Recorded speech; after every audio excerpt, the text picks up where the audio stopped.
세계 전기차 시장의 점유율, 우리나라에서 뭐 현대차의 전기차가 어마어마하다 뭐 어쩌고 저쩌고 하는데 1위 테슬라가 압도적이죠. 생산 판매량. 근데 이제 테슬라는 더 많이 압도적으로 나가려고 하죠. 이번에 생산 플랫폼을 바꾸니까. 그리고 폭스바겐이 최근에 어제 그저께 이제 폭스바겐 배터리 파워데이라고 해갖고 비전 제시를 했어요. 3위 GM이 있고요. 그 밑에 뭐 이제 현대자동차도 순위에는 있는데 생산량의 차이가 많이 나고 앞으로 이제 여기에 도요타라든가 많은 회사들이 추가가 되죠. 그러면서 이제 전기차에 대한 생산 판매력이 어느 정도 이제 순위가 가늠될 것 같고 재편성이 될 것 같은데 세계 테슬라의 신형 플랫폼과 신형 배터리 적용으로 인해서 테슬라가 현재 EV 시장, 전기차 시장에서 압도적으로 앞서가고 있는데 여기에 자동차 그룹에서 물론 최근에 도요타한테 판매량이나 생산량에서 2위로 물러나기는 했지만 전체적인 브랜드 밸류나 다양한 차종을 생산하는 거에서 세계 탑 안에 들고 세계 탑을 달리고 있는 폭스바겐 그룹이 파워데이를 시작으로 비전과 전략의 로드맵을 공개를 했어요. 근데 그 내용을 보니 가히 기술 집약적이고 혁신은 어떤 거에 하는 거고 기업이 어디에 집중을 하고 무엇에 투자를 하며 어떤 차를 만들 것인지에 대한 내용을 보면 현재 현대자동차가 제시하는 이 GMP와 비교해서 어마어마한 차이가 있다라는 걸 알게 됩니다. 근데 노 사장이 여러분들한테 알려주고 싶은 건 이거예요. 전기차의 경쟁력은 무엇인가? 여러분들이 항상 전기차를 생각하면 사람들이 늘 그래요. 주행거리, 충전시간, 판매 가격 등을 굉장히 중요하게 보고 한 번 충전으로 얼마를 가느냐가 전기차의 패러다임에 굉장히 중요한 지표가 될 것이다 라고 일반인들은 그렇게 느낄 수밖에 없죠. 왜? 내가 당장 차를 운용함에 있어서 충전을 하고 나와서 어디까지 가느냐가 되게 중요하니까. 근데 진짜로 전기자동차의 어떤 경쟁력을 따지게 되면 그거는 충전 시간이라든가 충전된 배터리를 가지고 이동할 수 있는 거리는 너무나 당연한 거예요. 전기차의 경쟁력은 무엇으로 가늠해야 되냐? 노 사장의 생각은 또는 자동차 쪽을 전문적으로 파고드는 저널리스트들은 차량의 기본 속성과 기능 제어 프로그램의 소프트웨어를 말해요. 기본 속성이라고 하는 거는 차체 완성도예요. 주행 데이터라든가 그 다음에 차체 플랫폼 같은 거, 그 다음에 자율주행하고 OTA 프로그램을 업데이트하는 소프트웨어에 관련된 것들인데 이런 것들을 기능 제어하는 거 요거는 뭐냐? ECU죠.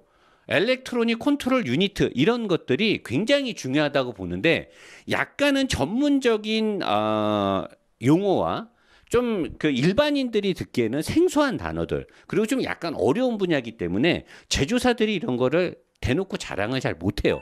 그리고 또 일반 제조사들은 이런 것들이 거의 기술 수준이 지금 걸음마 단계예요.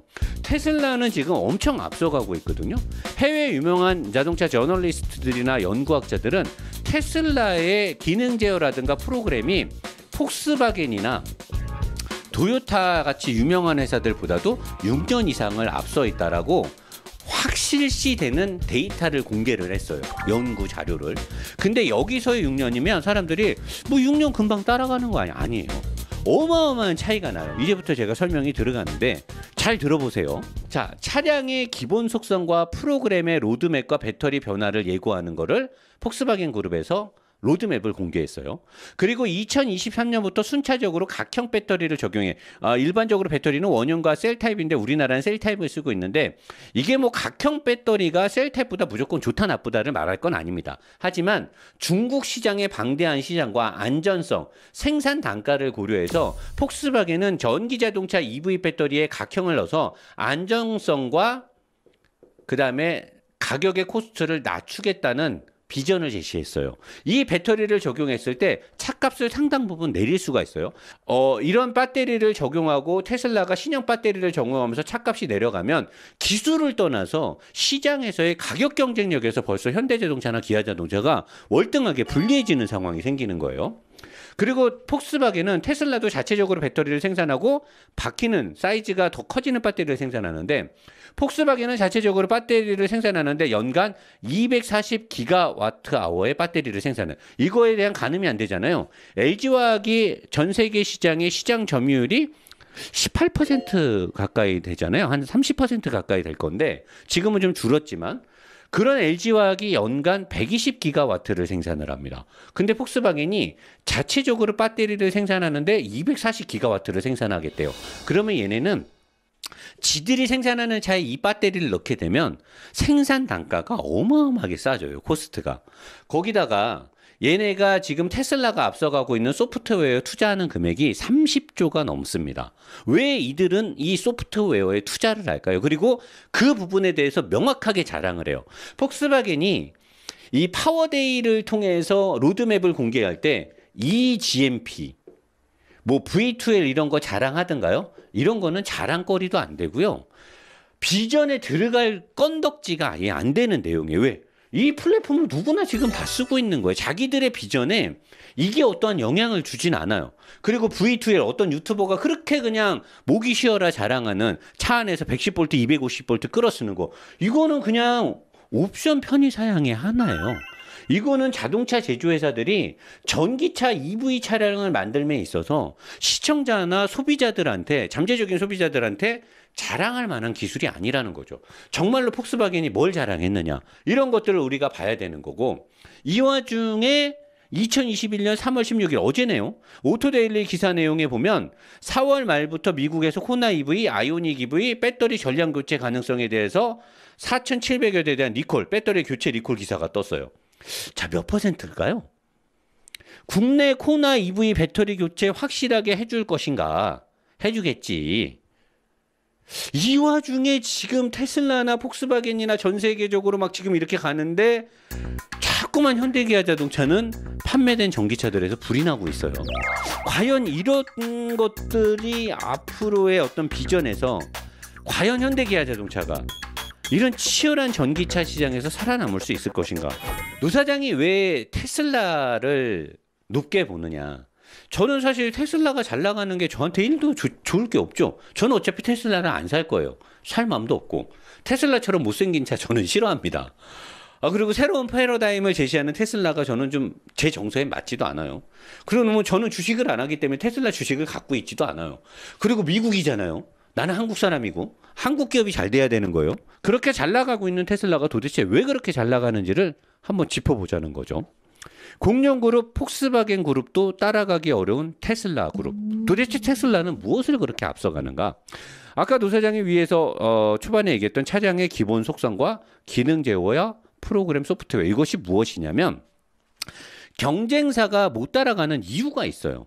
왜냐하면 쉽게 얘기해서 경쟁사들은 내연기관 차를 생산 판매를 오랜 시간 하면서 거기에 맞춰져 있는 기술 개발과 플랫폼에 대한 생산 방식, 그 다음에 하청 업체들, 제2차 벤더, 1차 벤더, 2차 벤더들과의 상호 관계작용과 노조 문제 등 여러 가지 것들이 겹쳐져 있고, 새로운 것들에 대한 도전을 했을 때 생기는 그 리스크, 만약에 자율주행차 나왔다가 사고 나면 난리 나고, 테슬라는 그런 거 그냥 쌩 까고 그냥 개시장 마이웨이로 나가는 거예요. 그러니까 회사의 지금까지의 어떤 생산 방침이나 지금까지 왔던 이 패러다임을 바꾸지 못하는 고착된 문제가 일반 제조사들은 있어요. 근데 테슬라는 그런 거 없어. 그리고 뻔뻔해. 뭐 도전해갖고 사고 났다 그러면 그냥 일론 머스크 나와서 미안하다. 기술적인 오류가 있다. 보상하겠다. 그렇게 하고 또 뚫고 나가. 만약에 현대자동차에서 자율주행차 나눴다가 사고 나갖고 가족들 다 죽어봐. 난리 나죠. 이런 것들 때문에 이 리스크를 감안하고 벤츠 자동차에서 자율주행차 나눴어.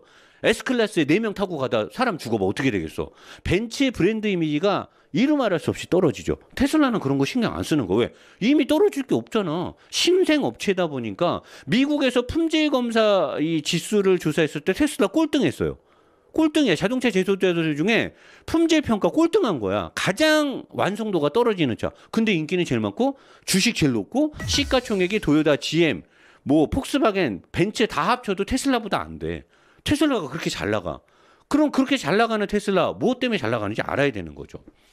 자, 경쟁사가 못 따라가는 이유. 좀 전에 이야기했던 고착되어 있는 일반 제조사들의 생산 방식과 벤더들, 2차, 3차의 하청업체들과의 그 관계. 왜냐면 상하 수직적으로 바로바로 되는 게 아니라 약간 병렬 구조로 연결되어 있는 생산 방식과 어떤 새로운 자동차에 대한 뉴 아키텍처를 변경할 때 단일 회사에서만 단독적으로 진행이 불가능하다는 거죠. 협력 업체들하고 같이 모든 것들을 아키텍처를 바꿔야 되는 그런 복잡한 구조가 있는 거예요. 자, 근데 그게 없고 테슬라가 지금 가장 앞서가는 건 전기 쪽과 전자 쪽에 관련된 플랫폼이에요. 그럼 사람들이 전기 종자가 무슨 플랫폼이 있어요? 자, 도요타랑 폭스바겐은 전 세계에서 1, 2등.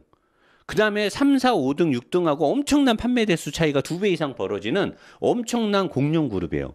그 다음에 판매의 연간 순이익이라든가 여러 가지에서 앞서가는 게 굉장히 큰데 그런 1, 2등을 다루는 그게 거의 공동 1등이라고 봐도 돼. 내연기관에서는. 이런 회사들과도 테슬라가 6년 이상 격차가 나요. 어떤 격차가 나느냐. 메인 컨트롤 유니트라고 해서 MCU라고 하죠. 우리 자동차로 말하면 ECU.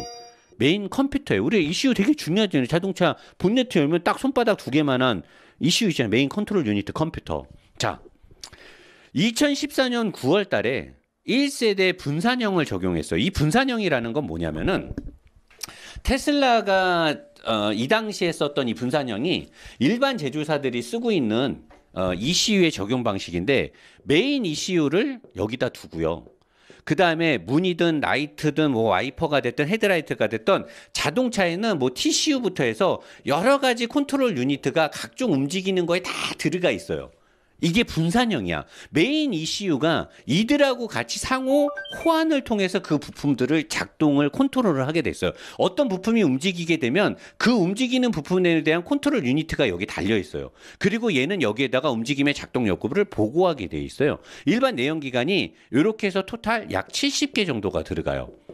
자, 테슬라가 처음에 2014년에 1세대 분산형을 적용했을 때 일반 내연기관보다 적은 몇십 개까지는 공개가 안 돼 있더라고요. 일반 내연기관보다는 적은 2014년에 분산형, 이렇게 된 걸 분산형이라고 해요. 그 다음에 엔비디아로부터 도메인형을 2세대를 16년에 테슬라가 공급을 받아요. 도메인형은 뭐냐면 약 한 20개에서 30개 정도로 컨트롤 유니트가 줄어들어요. 줄어들면서 이게 완전히 병렬식으로 돼 있다라고 하면 도메인형은 집병렬을 혼합을 해서 이 개수를 줄여서 오류의 범위를 줄이고 업그레이드나 통제 장치의 편리성을 증대시키고 생산 코스트를 낮추는 걸 도메인형이라고 하는데 이 2세대를 테슬라는 16년도에 도입을 해요. 16년도. 자, 근데 19년 3년도에 제가 이거 며칠 전에 라이브에서 여러분들한테 알려줬잖아요. 19년에 3세대 중앙 집중형 컨트롤 유닛을 테슬라가 도입하는데 이거를 자기네가 개발해야 돼요. 자기네가 개발을 해. 뭐냐면 엔비디아로부터 받았던 이 도메인을 써보니까 업그레이드를 하거나 OTA 같은 거를 할 때 문제가 있고 제약이 걸리는 거야. 그리고 너무나 복잡하고 가격이 비싸고 뻑이 날 확률도 있고 컨트롤에 문제가 있다라고 테슬라는 판단을 해요. 그리고 왜 ECU가 쓸데없는 상호작용까지 다 관여를 해야 되냐. 가장 단순하게 하고 가장 빠르고 가장 내구성이 좋고 튼튼해야지만 오류를 나지 않고 이 OTA, 오버 더 에어를 통해서 프로그램을 똑같이 업그레이드를 할 수 있다. 그리고 통제에 있어서 오류를 막아야 된다. 그래서 테슬라가 이 유명한 엔비디아의 회사는 이 엔비디아 회사는 엄청난 이 ECU를 만드는 회사에서는 거의 탑이거든요. 얘네를 제끼고 이 ECU를 만드는 회사 중에 보시, 그다음에 컨티넨탈, 그다음에 덴소 여러 가지 회사가 있는데 이 엔비디아는 엄청나게 유명한 회사예요. 근데 얘네 거를 제끼고 지네가 19년도에 새로 개발한 중앙 집중형 컨트롤 유니트를 테슬라에 적용을 해요. 이거는 뭐냐? ECU가 총 3개밖에 안 돼요. 이 3개가 차량의 모든 컨트롤을 다 관리를 해요. 그러니까 업그레이드를 할 때도 얘만 업그레이드를 하면 차량에 대한 모든 컨트롤이 업그레이드가 돼요. 지금 나오는 전기차들, 현대자동차, 뭐 GM 이런 애들이 왜 오버 더 에어 프로그래밍이 안 되느냐? ECU를 와이파이로 업그레이드를 해봤자 메인 얘만 업그레이드가 돼봤자 얘네들이 업그레이드가 안 되니까 얘를 업그레이드를 하게 되면 여기서 뻑이 나는 거예요. 그러니까 헤드라이트가 안 켜지거나 문이 안 잠기거나 이런 문제가 생겨요. 그래서 오버 더 에어로 업그레이드를 못해요. 근데 이렇게 중앙 집중식으로 되게 되면 얘네만 업그레이드를 하면 얘가 모든 차를 컨트롤을 하는데 그럼 사람들이 그럼 이거 하면 될 거 아니냐. 근데 이게 뭐가 문제냐면 연산 처리가 초당 144조, 144개가 아니라 1초에 144조 회의 연산 처리를 해요. 초당. 가능하냐? 가능한 거죠. 학술지에도 다 나와 있어요. 이거는 자동차 ECU 개발에서 거의 그냥 뭐 화성에 간 거야. 우리 그냥 지금 망원경으로 달나라 쳐다보고 있는데 얘네 사람 태우고 지금 화성 간 거야. 감히 넘사벽이에요. 거기다가 이 전력 소비라든가 문제를 생길 수 있을까봐 순행식 냉각을 해요. 여러분도 우리가 쓰고 있는 자동차의 ECU 냉각 다 바람으로 하잖아요. 얘네 순행식 냉각 쓰고 이거는 사실 어려운 건 아닌데 어쨌든 순행식 냉각을 하고 그러면 일반 차들에 들어가는 ECU는 연산 처리가 얼마나 될까? 뭐 찾아봤는데 안 나오더라고요. 안 나와요. 자, 그리고 ECU 숫자를 줄이고 통합해서 3개만 넣어요. 제가 아까 얘기한 대로 이렇게 3개만 넣습니다. 극단적으로 기술이 집약되어 있어요. 내연기관에는 약 70개가 들어가고요. 현재 나오는 굉장히 최근에 나왔던 EV 전기차들이 약 30개의 컨트롤 유니트 ECU가 들어갑니다. 테슬라는 10분의 1만 들어가죠. 생산 코스트가 낮고요. 안전에 대한 부분도 완벽하게 제어가 되면서 OTA가 가능한 거죠. 차량 업데이트가. 그래서 이렇게 되는데 자, 그러면 여기서 나오는 6년이라는 격차는 뭘로 나오느냐? 자, 컨소시엄 AVCC가 있었어요. 많은 ECU라든가 자동차의 어떤 핵심 부품을 만드는 세계에서 내놓으라는 회사들. 그러니까 뭐 핸드폰계의 애플, 뭐 삼성 정도 되는 회사들이 모여가지고 야, 씨발 이대로 있다 이거 아닌 거 아니냐 이거? 어? 이거 너무한 거 아니냐고 이 씨퐁 아주 그러면서 저 씨발 앨런 저 새끼 뭐하는 새끼야? 야, 너 다 일로 와봐. 야, 우리가 이것밖에 안 되냐? 그래서 모인 애들이 누구냐? 제가 다는 알진 못하고 가장 내놓으라는 애들 보시, 컨티넨탈, 덴소, 엔비디아, GM, 도요타 외에 몇 개 회사들이 있어요. 미만 잡들이 있지. 얘네들이 다 모인 거야. 모여갖고 회의를 했어. 야, 기술 다 까봐. 야, 너 패 까봐. 너 뭐야? 야, 정마담 너 뭐야? 다 까봐. 예림이 급해 봐봐. 얘네들 패를 다 깠더니 얘네 기술이 있는데 나올 거 아니야. 기술을 다 했더니 얘네가 최단시간에 가능한 게 2025년에 양산차에 탑재를 하려고 이제 개발을 착수했어요. 이게 계획이야. 2025년에 이 통항 중앙 집중형 컨트롤 유니트를 테슬라는 19년부터 적용을 했는데 얘네는 2025년도에 양산차에 탑재를 하려고 지금 개발을 착수를 한 거야. 왜? 이게 중요하다는 걸 안 거야. 이거를 해야지만 OTA가 가능하고 이거를 해야지만 생산 단가를 낮추고 주행거리나 모든 것들의 전기차에 의한 노사장이 말하는 차량의 기본 속성과 기능 제어 프로그램 소프트웨어를 제어할 수 있음을 얘네가 이제서 인지를 한 거예요. 여기다 대고 뭐? V12 뭐 어째고 뭐 eGMP 스케이트보드가 어째? 제발 좀 꺼져 주실래요? 예? 어른들 노는데 유치원생은 제발 좀 나가주세요 좀. 아주 내가 미쳐버릴 것 같아.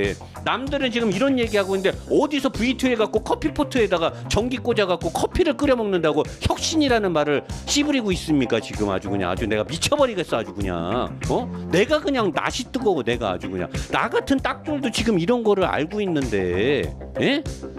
무슨 카이스트 뭐 이런 뭐 말이 도는 사람들이 무슨 커피포트 갖고 와갖고 뭐 전기 뽑아 쓴다는 뭐 개풀 뜯어먹는 소리를 하고 있어. 지금 세상이 지금 이렇게 돌아가고 있다고. 자, 그러면 6년 뒤에 2025년도에 테슬라는 뭐 그때까지 가만히 있을 것 같아? 얘네들이 지금 보시, 컨티넨탈, 덴소, 엔비디아, GM, 도요타 이런 애들이 모여서 2025년도에 통합형 중앙 집중형 컨트롤 유니트를 개발을 하겠대. 그러면 테슬라는 19년에 적용했는데 지금 쌓이는 데이터가 얼만데?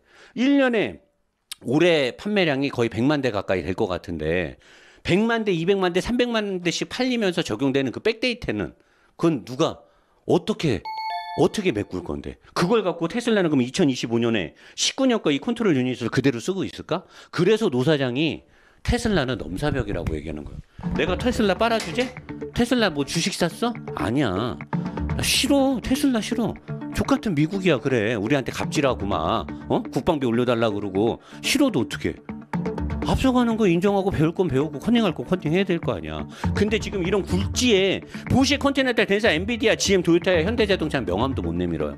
이런 애들이 다 모여서 지들끼리 연합군을 구축해갖고 테슬라 하나를 상대로 싸우겠다는 거잖아. 될란가 모르겠어 얘네들도.